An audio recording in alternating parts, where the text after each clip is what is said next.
bom? Vamos lá, vamos então seguir aqui com a nossa pauta de hoje, ainda tratando sobre o que está acontecendo na América Latina, pessoal. Torne-se PH Voxer aqui para eu cantar o nome de vocês. Seguindo em frente aqui, que coisa de culpar de Washington que vocês estão falando aí, pessoal. que é isso? Mas vamos lá. Cuba. Faz um tempo que nós não trazemos informações de Cuba para vocês, por conta de tudo que está ocorrendo no mundo, mas nós temos, tá? Cuba novamente vindo à tona. Porque o que está acontecendo, pessoal? Cuba está sem energia. O Trump, nessa semana, ele deixou passar alguns petroleiros para atender algumas necessidades mais urgentes dentro do país, mas a situação está muito complicada. Está muito complicada. Falta energia, falta combustível e agora começou a faltar comida em Cuba, tá, pessoal? Começou a faltar comida. Eu conversei com o Ivan Kleber hoje cedo, como ele está 5 horas à frente, né, no fuso horário, ele me atualizou, inclusive, passou um vídeo importante da Maria Elvira Salazar, que é aquela deputada da Flórida, da foto, do Alexandre de Moraes, e ela tem uma ligação muito forte com os cubanos, e os cubanos estão começando a ir às ruas protestar. E existe uma pressão muito grande da diáspora cubana na Flórida, onde o presidente americano está nesse momento, falando que, olha, se a ditadura for para cima,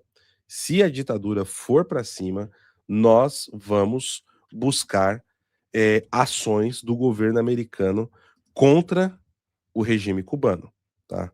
E isso é uma das coisas que vem acontecendo. Então eu vou trazer aqui o vídeo da Maria Elvira Salazar falando sobre isso. É difícil ter imagens de Cuba, tá, pessoal? Porque a internet lá é muito limitada, é limitada a internet, e os aparelhos também para fazer o envio desses vídeos são muito curtos e tudo, mas as informações que chegam é que essa noite foi de muitas manifestações e panelaço, tá? Ocorreu panelaço nas ruas de Havana, principalmente. Olha só. Este es el pueblo de Cuba, los estamos escuchando, los cacerolazos ya mismo en La Habana, ya sea en Matanza, en toda la isla. La gente está gritando libertad, abajo el comunismo. Los estamos escuchando desde aquí, desde Miami. En esta noche del viernes, si le decimos al régimen, no se vayan a meter en contra de ellos. Ellos tienen derecho a salir a las calles y a decir lo que quieran. Y nosotros aquí en los Estados Unidos los estamos mirando. El gobierno federal, ya ustedes saben que el presidente Trump, cuidado, no toquen a los cubanos. Eu vou colocar novamente, mas repare na mensagem final dela. Cuidado, não toquem nos cubanos. Este es el pueblo de Cuba, los estamos escuchando, los cacerolazos ya mismo en La Habana, ya sea en Matanza, en toda la isla. La gente está gritando libertad, abajo el comunismo. Los estamos escuchando desde aquí, desde Miami. En esta noche del viernes, si le decimos al régimen, no se vayan a meter en contra de ellos. Ellos tienen derecho a salir a las calles y a decir lo que quieran. Y nosotros aquí en los Estados Unidos los estamos mirando. El gobierno federal, ya ustedes saben que el presidente Trump, cuidado, no toquen a los cubanos. Pois é, meus caros, cuidado, não toquem nos cubanos. Lembrando que a Maria Elvira Salazar também, ela é muito atuante na questão da Venezuela, tá? Ela que recebeu a Maria Corina Machado em Oslo, na Noruega, para receber, entre outras coisas, o Prêmio Nobel da Paz. É sempre bom a gente lembrar desse papel importante que a Maria Elvira Salazar tem para a América Latina. Conforme as coisas se estabelecerem mais aqui nos Estados Unidos, né, pessoal? Faz um mês que eu cheguei, ainda estou organizando muita coisa. Eu vou começar a procurar meios de conseguir uma entrevista com a Maria Elvira, tá? Vai ser, assim, muito importante ouvi-la. Eu até acho que tem alguns canais que eu consigo chegar nela.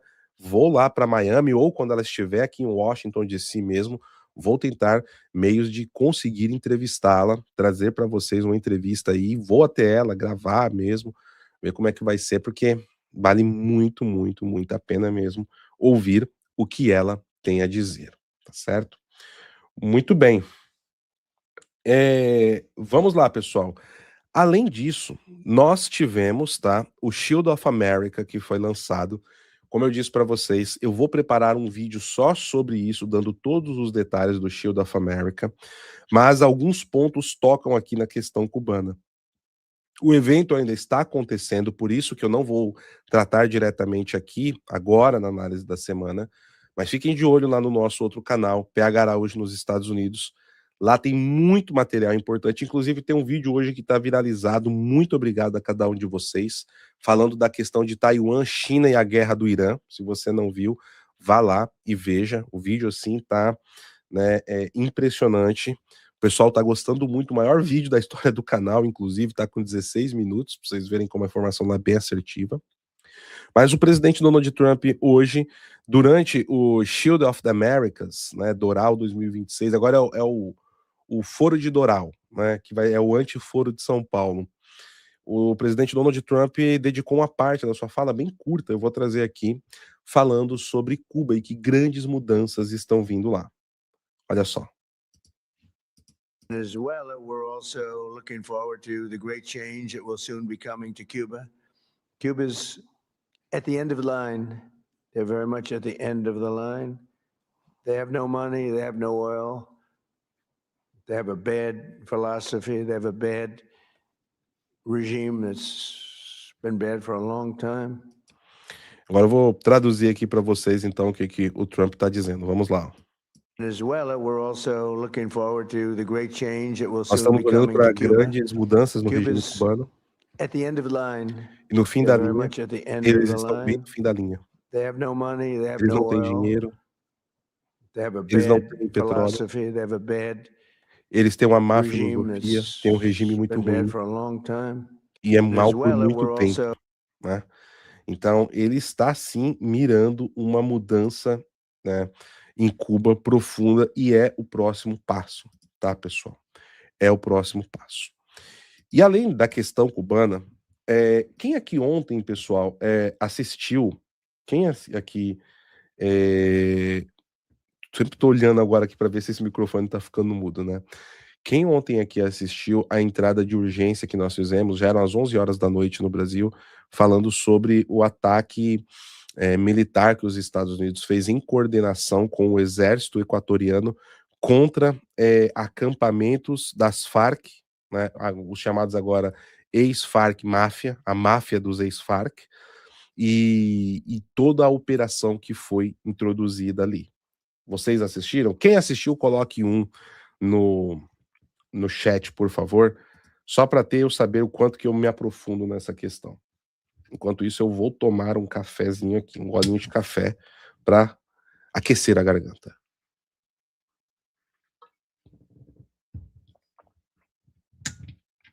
Tô vendo aqui bastante de vocês assistiram, pessoal. Vamos lá. O que acontece? De maneira bem resumida.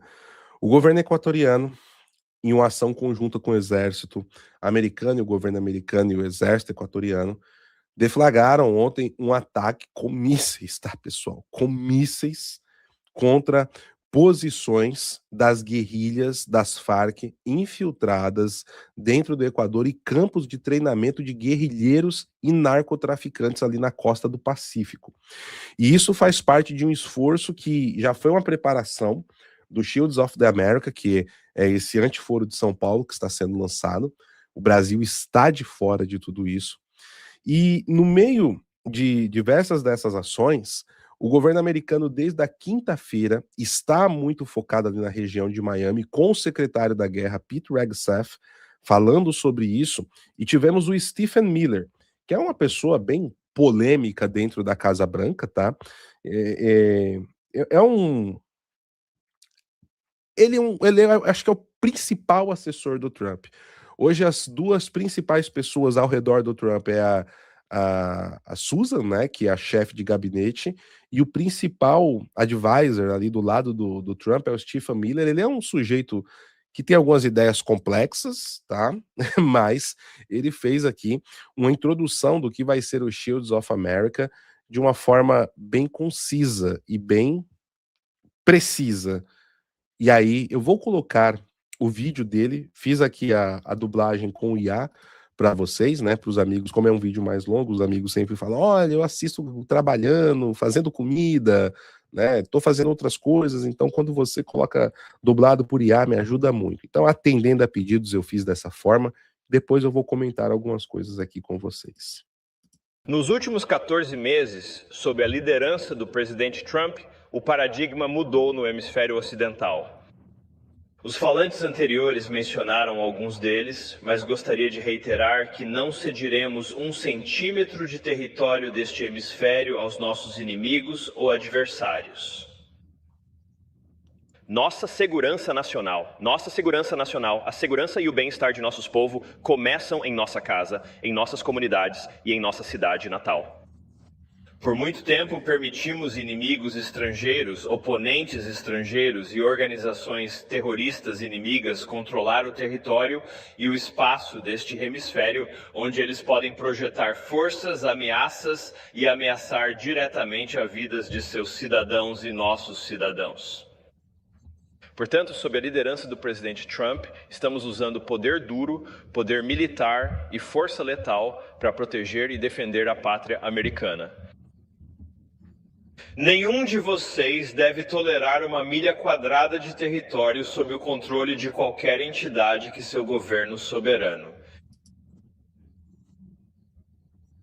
Nossa ideia de que este hemisfério está sob o controle... Oi, meus amigos, isso aqui foi um recado que bate ali no CPX, né? CPX que chama, né? Eu vou voltar um pouquinho essa parte aqui, ó. Olha isso daqui. Milha quadrada de território sob o controle de qualquer entidade que seu governo soberano. Nossa ideia de que este hemisfério está sob o controle real de organizações terroristas estrangeiras e organizações paramilitares é completamente inaceitável. Os cartéis ativos neste hemisfério são ISIS e Al-Qaeda no hemisfério ocidental e devem ser tratados tão cruéis e despiáveis quanto tratamos. Após décadas de trabalho duro, aprendemos que não há solução de justiça penal ao problema de cartel. Meus amigos, o que o Stephen Miller está falando aqui? Ele está falando que essa coalizão Shields of America não vai ficar muito preocupado em prender o pessoal e mandar para o sistema penal como está sendo feito com Maduro. Eles estão falando que o Shields of America, tá? Isso daqui foi ontem, tá, pessoal? Não foi no evento de hoje. Foi ontem. Eles estão falando que ações como essa do Equador vão ser realizadas e eles vão deflagrar para cima, para eliminação, essas operações, tá? E que irão tratar eles como terroristas, como do ISIS, do Hezbollah, entre outros. Essa é a nova política de segurança contra os cartéis de drogas adotados pela administração Trump. Tá? Vamos lá. É verdade que alguns elementos deste problema precisam ser resolvidos pela justiça penal, mas assim como atacamos Al-Qaeda e ISIS com uma ponta esfera muito fatal, é uma reunião liderada por militar, não uma reunião de advogados, porque essas organizações só podem ser derrotadas com força militar. Essas organizações só podem ser derrotadas com força militar. E pessoal, vamos lá. Eu vi até algumas pessoas no chat comentando, não, todos os países da América Latina foram convidados. Não, não foram, tá? Não foram todos. Para as primeiras trocas de informações e aproximação militares foram 20 países da América Latina e que estão entrando para a formação da SHIELD, né? Olha só, a SHIELD, né? A SHIELD lá da Marvel, né? Para pegar ali o Trump com o tapa-olho do Nick Fury agora. Foram 12 países, tá? 12 países que assinaram, depois eu vou trazer em outro vídeo todos esses detalhes para vocês, mas está ficando claro que a ideia é ter operações como a que foi feita no México. Por que eu venho falando que a SHIELD é um antiforo de São Paulo? Nenhum país que no momento é governado por alguém ligado ao Foro de São Paulo, colegiado ao Foro de São Paulo, foi convidado, tá? E isso daqui é mais importante ainda, tá, pessoal? Porque isso vai atingir no âmago do Foro de São Paulo. As pessoas ouvem muito falar do Foro de São Paulo, mas não entendem muito bem o que ele é. E o Foro de São Paulo não é só uma reunião, tá, pessoal? As pessoas, uma reunião, eles vão lá, deliberam, a reunião dos velhinhos, clube do uísque. Para quem acredita nisso, não tem a menor ideia do que é o Foro de São Paulo, né? E o grande poder no do Foro de São Paulo está nas ações ilegais e híbridas deles. Justamente os braços, os longamanos do crime organizado e da ruptura social. Tráfico de drogas, tráfico de armas, grupos terroristas, guerrilhas marxistas, grupos de selva que muitas vezes o brasileiro ele olha assim, o Comando Vermelho, o PCC, mas tenham uma noção do que é o Sendero Luminoso, do que é o ELN, a ex-máfia Farc, a ex-Farc Máfia, perdão, ex-Farc Máfia, que são várias células que eram das Farcs, que são as Farcs ainda, só mudou o nome, tá, de maneira clara. E nisso você tem os grandes cartéis que operam com políticos do Foro de São Paulo, como na Bolívia, que agora se libertou, Peru, Colômbia, Venezuela, Cuba, Nicarágua, tá? Todos esses países estavam na mão do Foro de São Paulo. Honduras agora, o Foro de São Paulo, as lideranças do Foro de São Paulo estão caindo assim uma a uma. E eu posso dizer para vocês, eu sempre digo que acabar com o Foro de São Paulo não é simplesmente você tirar político do cargo. Isso não é o suficiente, tá? Mas agora, aonde os Estados Unidos e os países que estão ali coligados nesse Shield of the Americas, né? É o nome correto. Eles estão atacando em um dos pontos principais. O meio de financiamento e desestabilização. O famoso CPX, sabe? Aonde que está o verdadeiro poder de infiltração? E mais do que isso, o Shield of the Americas ele é uma iniciativa que pode afundar de vez a CELAC, que é um grande foro privado do Foro de São Paulo, que fica fazendo chorumelas diplomáticas e forçando as coisas para um caminho, né, de lentidão e ao mesmo tempo que vai empurrando cada vez mais o continente para uma revolução social de esquerda que é assustadora como nós estamos assistindo tudo isso. Então, são vários polos que estão acontecendo nesse momento. Hoje de manhã, eu trouxe um vídeo, como eu disse para vocês, no PH hoje nos Estados Unidos, que envolve diretamente o Sudeste Asiático, sobretudo a China. Nós estamos vendo essa ação ao mesmo tempo na América Latina. Ao mesmo tempo que nós estamos acompanhando a Segunda Guerra do Golfo. Nós vamos entrar nisso daqui a pouco. Tudo ao mesmo tempo. A velocidade dos acontecimentos, pessoal, no campo internacional, está de uma forma que eu nunca vi. Eu juro por Deus, assim, eu nunca vi tanta coisa ao mesmo tempo. E para conseguir até fazer um programa, analisar, a gente tem que quebrar. Esse programa aqui hoje vai passar de 2 horas, podem ter certeza para a gente conseguir trazer tudo. E essa questão do Shield of the Americas é tão importante que eu vou fazer um vídeo separado, porque a gente precisa começar a ter catalogado tudo isso. E isso ainda com tudo que está acontecendo dentro do Brasil, a queda do governo no Peru, tudo isso está ligado, pessoal. Não são fatos soltos. E eu fico muito feliz da imensa audiência que está aqui conosco, porque no Brasil, e isso é uma coisa que a gente está começando a entrar num processo de mudança, tá?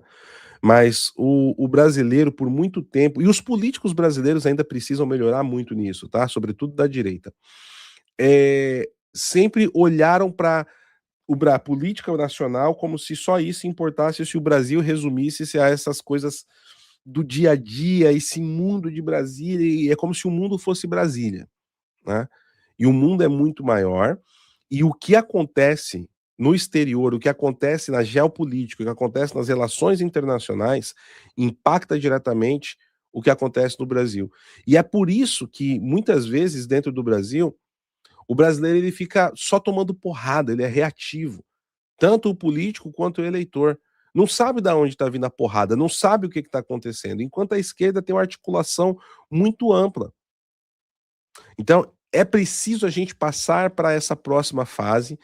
Por isso que nós aqui do PH Vox acreditamos nessa linha editorial. Estamos aqui há 7 anos já, ininterruptamente, nadando contra a maré, porque se ficássemos falando de Brasília o dia inteiro, seria até muito mais... a gente teria resultados melhores, tanto de audiência quanto de resultados como empresa. Mas a gente acredita nessa missão que alguém tem que começar a furar essa bolha e tratar das relações internacionais de maneira séria, de maneira didática e de maneira editorial coesa. E é muito importante, então, vocês estarem aqui para um programa que está falando essencialmente 90% do tempo, e num canal que está 90% do tempo falando de relações internacionais e geopolíticas, parabéns, você está num nível de amadurecimento grande quando a gente está falando de política, pessoal. Isso é importante, tá? Então, faço questão de parabenizar vocês.